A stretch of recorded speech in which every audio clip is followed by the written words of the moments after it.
उत्तर भारत के एक शांत, सुंदर और खेतीबाड़ी वाले गांव का नाम था रामनगर।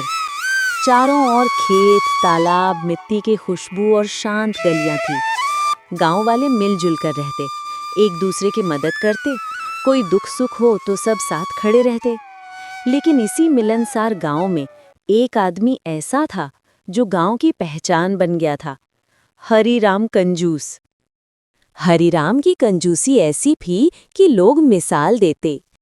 अरे भाई, तुम्हें पता है, अगर हरीराम को सड़क पर 1 रुपया मिले तो वो उसे उठाने से पहले सोचता है कि झुकने में ऊर्जा खर्च ना हो जाए।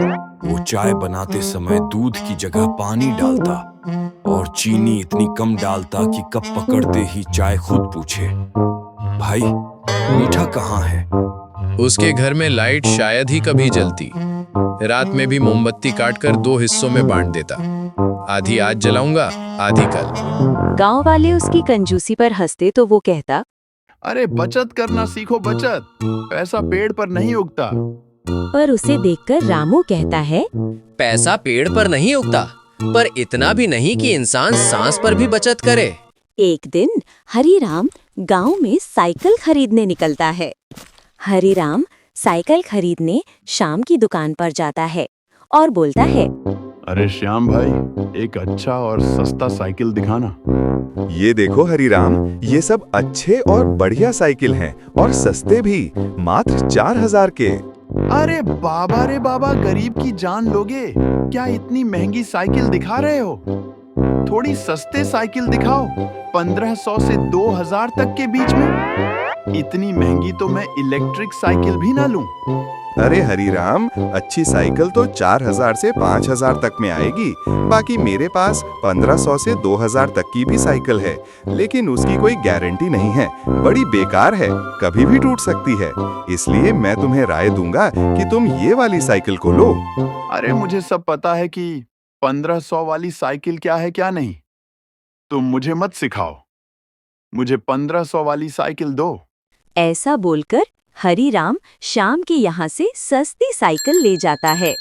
हरीराम साइकिल से जा ही रहा होता है कि तभी उसका बैलेंस बिगड़ता है और वो गिर जाता है। अरे बाबा रे बाबा, मर गया। यह श्याम के बच्चे ने कैसा साइकिल दे दिया, पूरा खटारा। अभी उसके पास जाकर उसे सबक सिखाता हूँ। उसने पूरे 1500 रुपये लेकर मुझे इतनी बेकार साइकिल दी, वह तकठा है। सबको अभी मैं उसके पास जाता हूँ और मैं उसकी शिकायत भी करूंगा मुखिया जी को। रुक, श्याम के बच्चे में आ रहा हूँ। ऐसा बोलकर हरीराम श्याम की दुकान की ओर चल देता है। अरे ओ श्याम, ये तुमने कैसी खटारा साइकिल दी है? 1500 रुपये में बहुत ही बेकार है। मुझे मेरे पैसे वापस करो, नहीं तो मैं तुम्हारी शिकायत मुखिया जी से करूंगा। हरीराम, मैंने पहले ही कहा था, अगर अच्छी और टिकाऊ साइकिल चाहिए तो 4000 से 5000 तो लगेंगे ही। अगर तुम सस्ते के पीछे पड़ोगे तो ये तुम्हारे लिए नुकसान ही करेगा। मैंने पहले ही कह दिया था कि ये 1500 और 2000 की साइकिल की कोई गारंटी नहीं है। ये सब सेकंड हैंड क्वालिटी की होती है, इसका कोई रिफंड नहीं मिलता है। वह सब मुझे नहीं पता, मेरे पैसे मुझे वापस दो, नहीं तो मैं तुम्हारी शिकायत कर दूंगा। ऐसे ही दोनों में बहस चलती है, लेकिन तभी हरीराम शाम को मुखिया जी के पास चलने को बोलता है और फिर दोनों मुखिया जी के पास चले जाते हैं। अरे मुखिया जी, देखिए, ये मुझे लूट रहा है। ये मुझे 1500 रुपये में खटारा साइकिल बेच दिया। कृपया करके इसे मेरे पैसे लौटाने बोलिए। नहीं मुखिया जी, मैं इसे नहीं लूट रहा हूँ। मैंने इसे पहले ही बोला था कि 1500 की साइकिल की कोई गारंटी नहीं है, लेकिन उसने फिर भी 1500 की साइकिल ली। देखो, हरिराम श्याम के कहने के बावजूद भी तुमने 1500 वाली साइकिल ली और श्याम ने तुम्हें कह भी दिया था कि इसकी कोई गारंटी नहीं है। इसी कारण से इस मुद्दे पर श्याम सही है। ये फैसला हरीराम मान तो लेता है, लेकिन वो मन ही मन गुस्सा हो जाता है। वो सोचता है कि गांव वाले उससे जलते हैं। इसी कारण से हरीराम की गांव में किसी से नहीं बनती थी। एक दिन की बात है, हरीराम खाना बना रहा था। अरे ये क्या, मसाला खत्म हो गया? मसाला को भी अभी खत्म होना था। रुको, अभी मोहन के यहाँ से लेकर आता हूँ। हरीराम मसाला लेने मोहन की दुकान पर जाता है। अरे मोहन भाई, कैसे हो? सब बढ़िया ना? मुझे थोड़ा मसाला लेना था। अरे हाँ हरिराम, सब बढ़िया है। भगवान की कृपा से सब ठीक चल रहा है। बताओ तुम्हें कितना मसाला चाहिए? यही कुछ 100 ग्राम चाहिए। 100 ग्राम के कितने रुपए होंगे? 100 ग्राम मसाले का पूरे 25 रुपए होंगे, लेकिन तुम मेरे पुराने ग्राहक हो तो मैं तुम्हें 22 रुपए में दे दूंगा। अरे मोहन, तुझे सुबह सुबह मूर्ख बनाने के लिए मैं ही मिला। तू 100 ग्राम मसाले को 25 बोलकर 22 में देगा तो मैं खुश हो जाऊंगा। अभी 100 ग्राम मसाले का कीमत कम से कम 15 रुपए है। मैं तो मसाले 15 में ही लूंगा।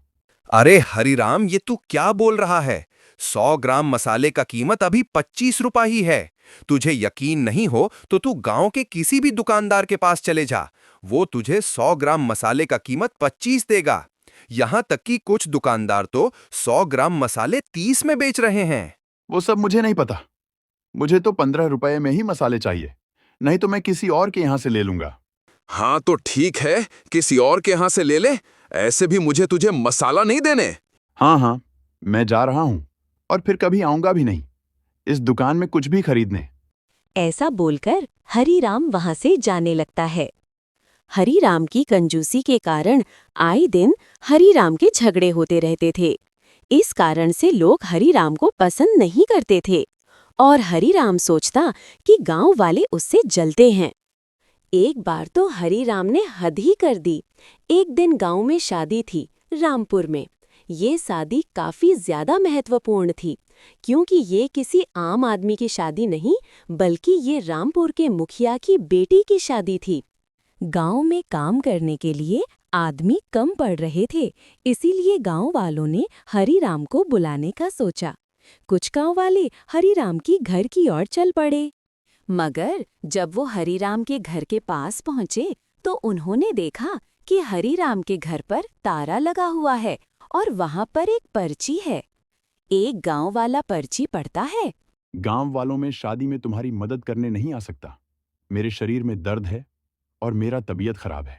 ये बात सुनकर गांव वाले चौंक गए। वो सोचने लगे कि जो हरीराम कल तक तो पूरा चुस्त दुरुस्त था, आज उसकी तबीयत कैसे खराब हो गई। हरीराम के ना आने से शादी में थोड़ी दिक्कत तो होती है, मगर शादी हो जाती है। लेकिन रामपुर की पड़ोस वाले गांव में काफी बेइज्जती होती है। वहां के लोग बोल रहे थे कि यहाँ की मुखिया की बेटी की शादी ठीक से नहीं हो रही है। हमने तो रामपुर गांव के बारे में बहुत ज्यादा सुना है। यह तो बहुत ही ज्यादा अच्छा और इज्जतदार गांव है। लेकिन देखो, जरा क्या इज्जत है। इस गांव की यहाँ की मुखिया खुद अपनी बेटी की शादी भी ठीक से नहीं कर पा रहा है। मुखिया जी, हरीराम का बहुत हो गया इसकी कंजूसी और मतलबीपन के कारण आज पूरा रामपुर की बेइज्जती अपने आसपास के पड़ोसी गांव में हुई है। अब तो हमें इसे सबक सिखाना ही पड़ेगा। हाँ, तुम सही कह रहे हो। हमें कुछ ना कुछ करना चाहिए हरिराम को समझाने के लिए। ऐसे ही सब थोड़ी देर बात करते हैं और योजना बनाते हैं हरीराम को सबक सिखाने के लिए। गांव वालों, ये तुमने अच्छा नहीं किया मेरे साथ। मैं तुम लोगों को कभी माफ नहीं करूंगा, कभी नहीं। भोलू बहुत ही अच्छा और ईमानदार लड़का था और वह दूसरों की मदद भी करता था, जिस कारण से गांव के सभी लोगों से बहुत पसंद करते थे। मगर उसी गांव में एक लड़का था जिसका नाम रोहन था। जब भी कोई भोलू की तारीफ करता तो वह बहुत जलता। वैसे तो भोलू और रोहन दोस्त थे, मगर भोलू और रोहन दोनों का व्यवहार और विचार बिल्कुल अलग था। जहां भोलू अच्छे से बात करता और दूसरों की मदद करता, और वही रोहन इसका उल्टा हमेशा गुस्सा करता और किसी की मदद नहीं करता। एक बार सुबह रोहन गांव में घूमने निकला था। रोहन जिस रास्ते से जा रहा था उसी रास्ते में एक बूढ़ा आदमी था। उसने रोहन से मदद मांगी। अरे रोहन बेटा, जरा मेरी बैग उठाने में मदद कर दो। मुझे नहीं करनी है तुम्हारी कोई मदद, पता नहीं कहां कहां से सवेरे सवेरे आ जाते हैं। ऐसा बोलकर रोहन वहां से जाने लगता है। तभी अचानक से वहां भोलू आ जाता है और वह बूढ़े आदमी के पास रुकता है और बोलता है, अरे काका, मुझे बैग लाइए, मैं आपकी बैग उठाने मदद कर देता हूँ। ये बोलकर रोहन बूढ़े आदमी के हाथ से बैग ले लेता है और फिर वो दोनों चल पड़ते हैं। यह देखकर रोहन जल उठता है और सोचता है कि यह भोलू की बच्चे को कैसे मजा चखाए। भोलू ने बुजुर्ग आदमी को बस स्टैंड पर छोड़ दिया और फिर गांव के रास्ते अपने घर जाने लगा। इसी कारण से भोलू को गांव के लोग काफी पसंद करते थे और भोलू सबका चाहता था। वैसे तो ढोलकपुर में एक ही स्कूल था, इसी कारण से सभी बच्चे उसी स्कूल पढ़ते थे और भोलू और रोहन भी उसी स्कूल में पढ़ते थे। ढोलकपुर के स्कूल के द्वारा ढोलकपुर में हर साल दौड़ की प्रतियोगिता होती थी और वह प्रतियोगिता इस साल भी स्कूल के द्वारा आयोजित होने वाली थी। वैसे तो इस प्रतियोगिता में काफी सारे बच्चे हिस्से लेना चाहते थे, इसीलिए सभी बच्चे इस प्रतियोगिता की तैयारी काफी अच्छे और लगन से करते थे। लेकिन इस प्रतियोगिता में हिस्सा कुछ ही बच्चे जो दौड़ने में सबसे अच्छे होते थे वही ले पाते थे।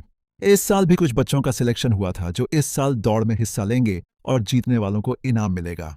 उन बच्चों को मास्टर जी बुलाते हैं और फिर बताते हैं, देखो भोलू, रोहन और अमित, इस साल तुम तीनों का सिलेक्शन हुआ है। इस साल तुम तीनों दौड़ लगाओगे, तो खूब मेहनत करो। जी सर, हम लोग बहुत मेहनत करेंगे और काफी अच्छा प्रदर्शन करने का प्रयास करेंगे। तुम लोग बस प्रयास करना, जीतूंगा तो मैं ही। अच्छा, देखते हैं मेरे रहते तू कैसे जीता है। जीतूंगा तो मैं ही। वो तो आने वाला वक्त ही बताएगा। फिलहाल तुम लोग तैयारी करो। जैसे ही रोहन, अमित और भोलू को पता चल जाता है कि वह तीनों इस साल दौड़ के लिए चुने गए हैं, तो वह अभी से ही तैयारी में लग जाते हैं। स्कूल के सभी छात्र एवं गांव वाले भी काफी उत्सुक थे इस प्रतियोगिता के लिए। अरे भैया, इस साल तो फिर से दौड़ प्रतियोगिता होने वाली है। बड़ा मजा आएगा देखने में। क्या लगता है, कौन जीतेगा इस साल? अरे भाई, मैं तो चाहता हूँ भोलू जीते। बहुत ही अच्छा और ईमानदार लड़का है और सबकी मदद भी करता है। अरे हाँ भाई, मैं भी चाहता हूँ भोलू ही जीते। मैंने उसको देखा है, वो बड़ा मेहनत कर रहा है दौड़ प्रतियोगिता के लिए। ढोलकपुर गांव के सभी लोग चाहते थे कि यह मुकाबला भोलू जीते। यह बात रोहन को भी पता थी कि ढोलकपुर के लोग चाहते हैं कि भोलू जीते, लेकिन तभी वह सोचता है, ये अच्छा मौका है। अगर मैंने भोलू को हरा दिया तो मैं भोलू से भी ज्यादा प्रसिद्ध हो जाऊंगा और पूरे गांव में भोलू का मजाक उड़ जाएगा। अब मजा आएगा भोलू के बच्चे। ऐसे ही दिन बीतते हैं और आज प्रतियोगिता का दिन आ जाता है। आज के दिन गांव वाले काफी उत्सुक थे दौड़ प्रतियोगिता देखने के लिए। भोलू, रोहन और अमित दौड़ प्रतियोगिता के लिए पहुंचते हैं और काफी सारे लोग भी दौड़ प्रतियोगिता देखने आए थे। सबकी सांसें थमी हुई थी। यह प्रतियोगिता कौन जीतेगा? सब काफी उत्सुक थे यह प्रतियोगिता देखने के लिए। भोलू, रोहन और अमित दौड़ने से पहले हल्का व्यायाम कर रहे थे। तभी दौड़ प्रतियोगिता शुरू हो जाती है और भोलू, रोहन और अमित दौड़ना शुरू कर देते हैं। तभी अचानक से अमित का पैर फिसलता है और वह गिर जाता है। यह देखकर सभी गांव वाली चिंतित हो जाते हैं। यह दृश्य भोलू और रोहन भी देखते हैं, लेकिन रोहन रुकता नहीं, वह दौड़ते रहता है। अरे, इस अमित के बच्चे के लिए कौन रुकेगा? अच्छा हुआ या गिर गया। ऐसा बोलकर रोहन फिर से दौड़ने लगता है, लेकिन भोलू ऐसा नहीं करता है। वह अमित के पास आता। अमित बेहोशी की हालत में था, इसलिए भोलू उसे स्कूल के मेडिकल रूम में ले आता है और अमित के होश में आने तक भोलू उसी के पास रुकता है। जब अमित उठता है तो वह देखता है कि वह मेडिकल रूम में है और वह सोच में पड़ जाता है। तभी वह भोलू को देखता है और बोलता है, अरे भोलू, तुम यहाँ क्या कर रहे हो और मैं यहाँ कैसे आया? तभी भोलू उसे सारी बात बताता है। उसकी बात सुनकर अमित उसका शुक्रिया करता है। अरे भोलू, शुक्रिया, तुमने मेरी मदद की। तुमने रेस छोड़कर मेरी मदद की, इसलिए सब तुम्हें पसंद करते हैं और सब चाहते थे कि ये मुकाबला तुम ही जीतो। तुम सच में बहुत अच्छे हो। रेस के अगले ही दिन स्कूल के प्रिंसिपल विजेता का नाम घोषित करने वाले थे। इस साल के दौड़ प्रतियोगिता का विजेता है भोलू। यह सुनकर सभी बच्चे दंग को जाते हैं। सब सोच रहे होते हैं कि भोलू ने तो दौड़ प्रतियोगिता को बीच में ही छोड़कर अमित की मदद करने चले गया था, फिर वह कैसे जीता? मुझे पता है कि आप लोग सोच रहे हैं कि ये प्रतियोगिता बोलो कैसे जीता, जबकि उसने तो दौड़ प्रतियोगिता को बीच में ही छोड़ दिया था। भोलू ने दौड़ प्रतियोगिता नहीं, बल्कि हम सबका दिल जीता है। अगर भोलू चाहता तो अमित की मदद ना करके भी वो दौड़ प्रतियोगिता जीत सकता था, लेकिन उसने दौड़ प्रतियोगिता से ज्यादा महत्वपूर्ण अमित की मदद करना सोचा। इस दुनिया में भोलू जैसे लोग बहुत कम ही होते हैं, इसलिए इस साल का दौड़ प्रतियोगिता का विजेता है भोलू। फिर क्या था, भोलू स्टेज पर आता है और प्रिंसिपल सर उसको इनाम देते हैं। यह देखकर सभी बच्चे भी खुश होते हैं और इस बार तुम रोहन भी भोलू से नहीं जल रहा था, उल्टा वह भोलू को इनाम मिलने के कारण खुश हो रहा था। अरे भोलू भाई, मैं तुमसे हमेशा जलता आ रहा था, लेकिन अब नहीं। तुम चाहते तो तुम अमित की मदद ना करके रेस जीत सकते थे, लेकिन तुमने अमित की मदद करना रेस जीतने से बढ़कर समझा भाई। आज मुझे पता चल गया कि तुम्हें लोग इतना पसंद क्यों करते हैं। उस दिन के बाद से भोलू और रोहन की दोस्ती और भी अच्छी और गहरी हो जाती है। इतना ही नहीं, उस दिन के बाद से रोहन भी सबकी मदद करने लगता है। और गांव वाले भी भोलू के साथ साथ रोहन को भी पसंद करने लगते हैं। इस तरह एक घमंडी लड़का रोहन अच्छा और ईमानदार बन जाता है और सबकी मदद करता है।